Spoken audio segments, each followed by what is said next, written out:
Hi everyone, welcome to round 3 of the Bradford Congress. So after my setback in round 2, I am now ready for round 3, and I was given another tough draw. I was facing Brodie 152 ECF as black, so I'm outgraded by 11 points and also having to play the black pieces, which certainly isn't easy. So this is Saturday afternoon, and see if I can get back on track for a win here. It put me on 2 out of 3 in a major. So let's go. He was white and opened with e4, and after e6, usually you expect d4 or knight c3 or knight c3 like 100% of the time almost, but I got this weird looking move 2c4. If he's trying some kind of Rotsi binding, it's a bit of a fail because I can play d5 anyway, and this line is actually supposed to be bad because against the Caracan with c6, 2c4 is supposed to be respected, but against the French it's not so great and doesn't really cause any problems to black, and in fact the engine's already assessed black as slightly better with d5. The idea is to play d5 before white can clamp down on the square with like knight c3 etc, and this free and break already gives black equality, and all black's pieces are going to fly out because after the best options are e takes d5, e takes d5, and white's best probably is to transpose to the IQB attack, which is d4. And we're going to see this opening in my final game against David Hurst, so stay tuned to watch that. IQB attack. So you're going to see some features of that. But for this game, c takes d5 was played, and after the game he actually told me he was in a bit of a boring mood. I wanted pieces off and stuff like that. But anyway, I thought e4 was supposed to be for hackers and not people swap pieces off. And I played knight f6, which, although I'd not encountered this opening before I even looked at it, I had a feeling that this was the best move because I used to play the Caracan, so I had to be prepared against 2c4 against that, because that actually does cause some damage, it can do, but against the French it's pretty harmless c4 move too. The reason taking with queen is bad is because after knight c3, queen d6, d4, white will have a slight advantage in this position. So I played knight f6, and white can actually try and hang on to the pawn with bishop b5 check. Now I could offer a dangerous gambit though with c6, and after d takes c6, knight takes c6. This is a similar idea to what you get in the Scandinavian, where the moves e4, d5, e takes d5, queen takes d5, sorry, e takes d5, knight f6, c4, question mark, c6, exclamation mark is a dangerous gambit. This is similar, and black's got a very big lead in development as compensation for the pawn. Also, black would play bishop d7, and the idea of white's bishop b5 check is to force the d pawn, the attack on the d pawn to be blocked. So like bishop takes d7, and if knight b takes d7, then the pawn can be protected with knight c3. But after bishop d6, that pawn's going to be drop off at some point anyway, because for example knight b6 takes d5 is on the cards, and black's going to regain the pawn with a slight advantage, so this isn't to be recommended. So he plays knight c3, which like preserves equality, I'd say. I take back, and now bishop c4, developing with tempo, and we've got a very open position as a rose. And in this position, like I said, I didn't know the theory, so I played knight takes c3, which isn't the best move. The best move is to take advantage of the legal light squares and the fact that white hasn't played d4 with knight b4. Threatening, well, planning knight d3 check, and it's best to be avoided, although white can play knight f3, and if knight d3 check, then white will lose castle and white, so he has to take it, and then queen takes d3, black has the bishop pair in an open position and white can't castle. And although white can easily deal with castling problem with something like queen e2, black's bishop pair can become quite threatening, giving black a small advantage. Black could also play bishop e6 and keep the tension, and offer a trade of white's bishop, and say if white takes an e6, then like knight check on d3 is strong. So that would have been the best option, giving black chances for an advantage and at least full equality. But after knight takes c3, b takes c3, strengthening white's centre, white's got the chances for the advantage now. It's black who's going to be struggling for equality. I play bishop d6, developing the bishop to an active square, and he plays queen e2 check, taking advantage of the open e line and practically forcing the queen to swap, which is what he seemed to want. Probably hoping to outplay a low racing in the endgame, or he was just in boring mood, maybe wanting a quick draw. I block with a queen, which is the best move, and now he takes it off. He could also maintain the tension with d4, and after bishop f5, he can now block the e-file with bishop e3, preventing the queen swap. In a lot of these French positions with the e-file open, like in the French exchange in this line, you will see the queens like go queen e2 check and have queen e7, but the queens won't come off and the e-file will get blocked. Because usually, sometimes like taking the queens off can be to the other player's advantage, like giving moves to develop or something. But in this position, it doesn't give black a move to develop, so it's probably best. Now knight d7, we're about an equal position. Instead, the queens come off, and I take with the bishop, and now knight f3, just continuing development. And I wasn't sure where to put the bishop. I was thinking of b6 and bishop b7, but I was worried of bishop d5, so I chose through and developed on the diagonal that's already open. White castled, sorry, black castled. Now d4 comes. Another feature of this position, by the way, and you also see this in the last game, is the IPC, aka the isolated pawn couple, where you have like pawns that are isolated, two pawns that are isolated, like aka hanging pawns, which are on d4 and c3. So c3 is going to be a target for black to try and exploit in this game, but it's also protecting d4, which will make d4 a target. And black can play c5 at some point and try and give white an isolated pawn, but for now it'd give white a pass pawn. I played knight d7, which temporarily blocks in their bishops. Maybe it was best to play bishop f5, say white castles, and then knight d7, bishop f4, hitting c7. But it doesn't have to be defended, but I can just play something like rook a8, because bishop takes c7 loses to a skewer with rook c8, and these bishops are getting skewered, and white's losing a piece. So we can play bishop b3, now threatening bishop takes c7 and forcing black to do something about it. And chances are about even, I'd say. I play knight d7 and now he attacks c7, bishop f4, and now I haven't got this resource anymore. And I chose to try and land white with an IQP with c5. I'll encourage the pawn to d5 where something like knight b6 would be quite strong. However, I don't think this was best. I think the best move was to play bishop d6.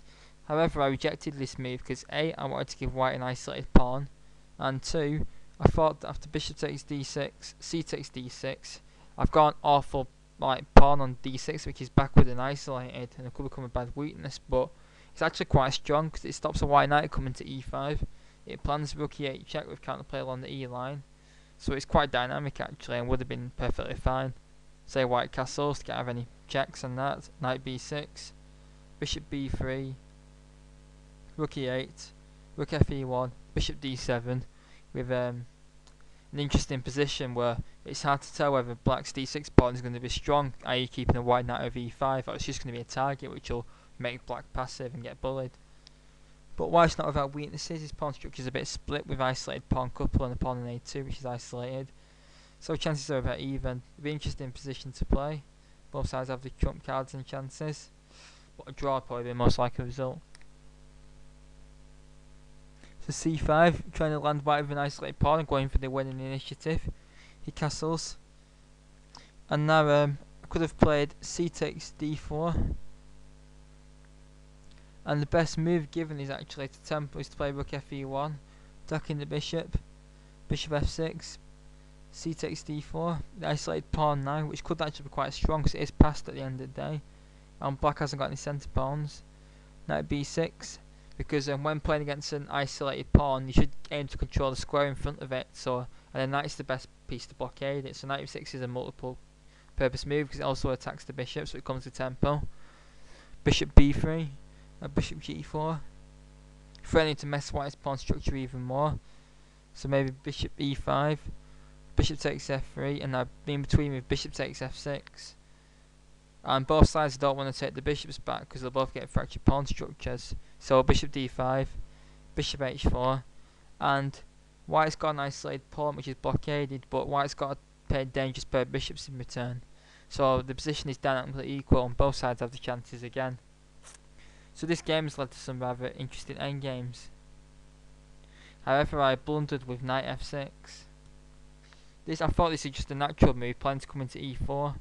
Playing rook e8, bishop g4, finishing my development. then isolating white's pawn and trying to win it and then win the game, but get a 1-5-2 scalped. But this move's a blunder. Well, not a blunder, but it's a weak move. It's punished by well, we'll have a look what I should have done first. I should have played. Sorry, I've already looked at what I should have played. Yep. So knight f6, and I was punished by rook fe1. And these arrows show my state. The problem is that my bishop's still a piece defending my pawn, but now a lot of positions white doesn't want to take on c5 in these positions because his pawns all be fractured and will lose probably both of them. But he always has bishop d6 attacking a rook and then taking with the bishop, keeping a good pawn structure and being a pawn up. Also, if my rook ever moves to protect the bishop, knight g5, and I can't defend f7 again without bishop e6, which loses the pawn, which I realised. So I'm actually losing the pawn by force now, at least, after rook fe1. Try and find a way out for black. There isn't one. If you have got one, then you've beaten Houdini. And now I've got a few ways to give up material. First of all, let's look for rook e8. Now a lot that defends the bishop, so taking just been met by bishop takes c5, but this is a blunder because of knight g5, and f7 is attacked twice. I'd say king f8, avoiding losing the rook, and then rook takes c7 is destructive. Rook takes bishop d6, king e8, and now d takes c5. And actually black's temporary up material, but everything's like on pre, the rook, the pawn f7, other rooks coming into the game, and this game's going to be over really quickly. So that's bad. Bishop e6 is the best way to give up the pawn. So after bishop takes c6, f takes c6, rook takes c6, knight d5, getting some f-line pressure in return for pawn. And now finishes the moves. Say c4 attacking the knight, then forcing knight takes f4, rook takes c7, c takes d4, rook takes b7. White's up a pawn for not too much compensation, meaning knight f6 is a mistake, but this isn't game over yet. Like black's got chances with the pass d pawn, and there's f-line pressure, but white's also got a rook on the 7th and a pass c pawn. So white's really up a pawn for not much in return, but this is not too bad. Also, white can play bishop d2, just preserving the bishop, which is probably better. Now after bishop f6, trying to get some pressure. And black's got a bit of compensation for the pawn, but in practice not enough, and white should be able to consolidate the pawn eventually. Just has to be a bit careful. However, I chose to give the pawn up with bishop d8, and of course, like I said, d takes c5 won't be that great, so we place bishop d6, which forks the rook and pawn, forcing, well, I didn't look at this, but there's an interesting option of just giving up the exchange with c takes d4. After bishop takes f8, king takes f8, c takes d4, bishop d7. White's isolated pawn and black's bishop provide a bit of pawns worth of compensation, but not two pawns, which should be required to keep the balance. So white's much better here. Also, my opponent thought that my best move was bishop a5 after the game, but this is a bad blunder.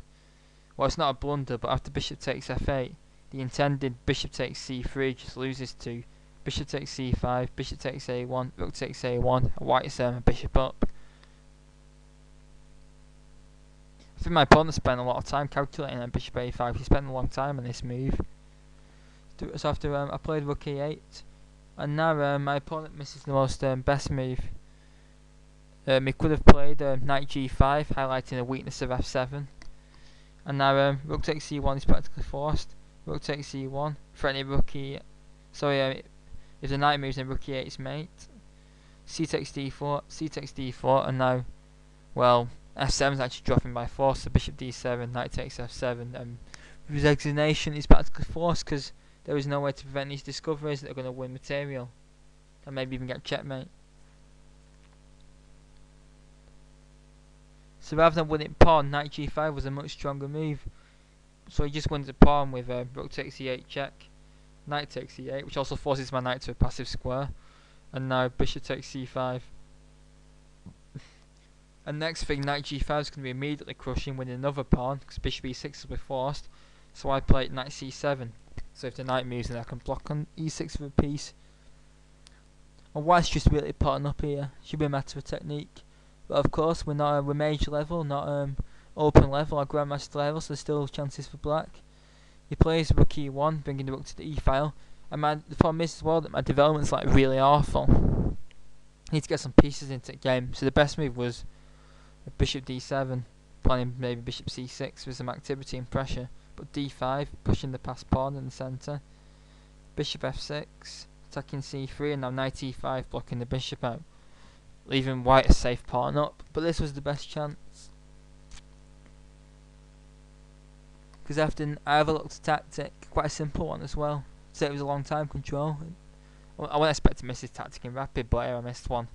I played knight e6, and this allows white 2 tempos, because white can push his pawn with d5 straight away, forcing my knight back to c7, because I missed that the bishop's immune due to the back rank mate, which serves me right for my terrible developments with my bishop sub off on the back rank. My c8 bishop not even developed, and for once I've got a good light square bishop in the French, so I may as well make the most of it. And because I also played Dutch a lot, so I'm used to a really bad light square bishop, so I'm not used to it being this open. So anyway, I have to go back to c7 and now knight d4, but white doesn't make the most of his second tempo. A strange move, bishop a3 is 2.5 to Houdini. I'm not entirely sure why. Maybe in comments you can explain why bishop a3 double exclamation mark is so strong, but it just is. Say bishop d7, knight e5, bishop b5, bishop b3 off, rejecting the bishop swap, bishop f6, d6, knight e6, and now a crushing move, knight takes f7, king takes f7, bishop takes e6, king g6, rook e3, white is 2 pawns up with a passed pawn and dangerous activity, and black's king's in big trouble, so this is resignable.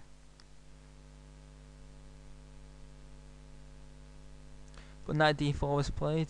Now I played h6, removing the possibility of any knight g5s and creating the flight square for king, so I don't get fall for any more back rank tactics.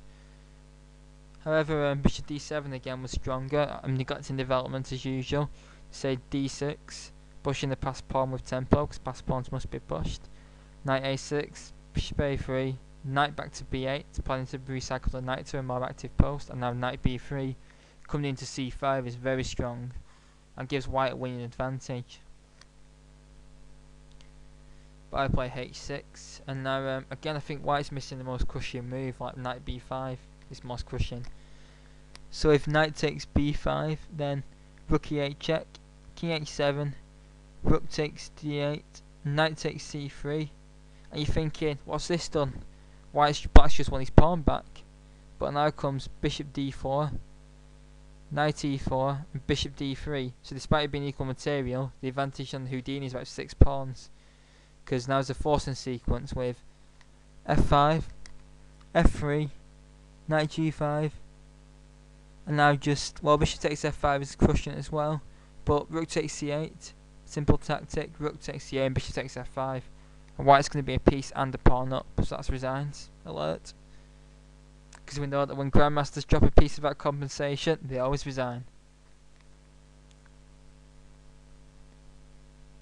So knight takes b5 would be a bad blunder, allowing the rook check. So you see, even though I've created this love for my king, bishop d3 is going to be killing me, so this last move, h6, was just a wasted move, and you can't afford wasted moves when down the pawn and battling against passed pawns. So knight b5, so bishop f5 is best. Knight takes c7, bishop takes c7, d6, then maybe d7 to come soon once it's protected, and black's going to have his hands full fighting off this passed pawn. You notice in these positions as well how strong white's bishop pair is. I mean, I know black's got a bishop pair as well, but white's bishops are just really raking and working together as a team, whereas black's are just passive and just blocking the rook and knight in. So he plays d6, which actually wins another pawn, so maybe that's why it was played and he couldn't resist knight b5. The reason it wins another pawn is because my knight can only go to e6 without losing straight away, and again he misses another crushing move, f4. He's playing f5, and there's very little I can do, but he just plays a simple move, knight takes e6. And now I recaptured it wrong way. I should have played bishop takes e6, bishop takes e6, f takes e6, rook takes e6, king f7, rook e4, rook c8, bishop d4, bishop f6. And this endgame is winning for white, but there's one or two technical problems, because 2 pawns up in the rook endgame can still be quite hard to win. And there's few chances and a little bit of compensation, but Not really enough. In fact, it's not enough. White's winning. F takes e6 speeds it all up. Because now f4 is strong. White's planning to play f5 and take advantage of the king being lined up with c4 bishop. I got on the way with king h7. And now, again, bishop b5 is better. Threatening d7. So a6 is forced. Bishop a4. b5. Bishop c2 check. g6. Bishop d4. And although white's only a pawn up, look at this, how crushing this position is. There's just too many threats for black to handle. One of them is bishop e4, and then bishop c6 and d7 is pretty nasty for a start. This is really bad. Also stuff like f5 is threatened, or g4 and f5 with decisive penetrations. So this is dire. But just winning the second pawn's good as well. Bishop takes e6, after take, otherwise d7. Rook takes e6, now b6. More resistance to put up with bishop f6, which at least fights back, protecting it, attacking c3. But bishop d4 just kills all counterplay. But at least there's one less piece defending the d6 point, but it's just 2 pawns down. So I played b6, and after bishop d4, rook c8. And now rook e8, which just kills me on the spot. Because now my bishop and rook are going to be pinned down and my king can't help because it's too far away. I play rook b8 and now d7 comes. The pawn's advanced to the 7th rank. And facing the pawn on the 7th rank is not pleasant, I can tell you. I play rook a8 and there is 2 forced wins for white now. Which is going to force resignation in a couple of moves. See if you can find both of them. Stop the video, but both pretty simple. I'll show you the one my opponent didn't play first. And this one's actually a bit more crushing, but they're both like 10 pawns up. He could have played f5. So let's say there's nothing I can really do. So let's just say I play h5 and now f6. Also, what's the point of this move? Well, I can't take with a bishop because it's pinned to my rook, so I have to play g takes f6, and now bishop takes f6, and now I have to take it, and then rook takes a8, and then queen, and white's going to be a rook up, and winning. My opponent played bishop e5, threatening bishop c7, which, well, I'll just let him play it, b5, bishop c7, and resigned, because he's going to, well, although my best is bishop takes c7, rook takes a8, and then sacrifice the bishop with pawn, and then just be the rook down. He actually only had about 3 minutes for his remaining 12 moves before time control, but there's no way you're going to lose that, because you just take everything off, which takes second, and then you just advance your king, pick off all my pawns with a rook, and advance the pawns, and you're easily going to make time control. That's another 15 minutes. It's a pointless playing on. I could resign this about move 22 or something, but to be honest, because he was consuming oceans of time, I thought if I can maybe create a few complications, he might mess up in time trouble, but there was no complications to be had. Once I lost that pawn early on, then it was already at loss, to be honest. It was just that it's just another careless blunder like I did last game, and at a major level, blunders matter more. Like you get punished a lot more often, and you can be running around like a headless chicken all game because of one silly mistake. As I'm finding out, I found out at Leyland, I found out at Manchester. Well, not so much in Manchester, I played quite well there, but I'm finding out at Bradford as well. And after that amazing start on Friday, I'm all of a sudden lost both my games and facing more grading points lost. I was probably about equal at this point, but I was facing a 1-2-9 as white the next day, I found out. So that's a game I could do with winning, and then I'd have 2 out of 4, and beyond, and I draw it last game or something, and that'd be another 50% in the major, and that was my target going into Sunday. So it was overall disappointing Saturday. It's quite good off the board, but on it certainly wasn't, with 2 losses against 150s, which is higher than me, but I drew against a lot of 150s previous year, so still a bit of a letdown. So this is another 2 very disappointing games as well, I'd say. If you have a look, I've just made blunders in both of them. Anyway, for now, a few things to say. Please visit the Epic Chess Cafe and Chess Cube. Also follow Epic Chess on Twitter and like our Facebook page. And please subscribe to the channel and like the video and maybe leave some feedback. And for now, please leave any comments and thoughts. Thanks very much.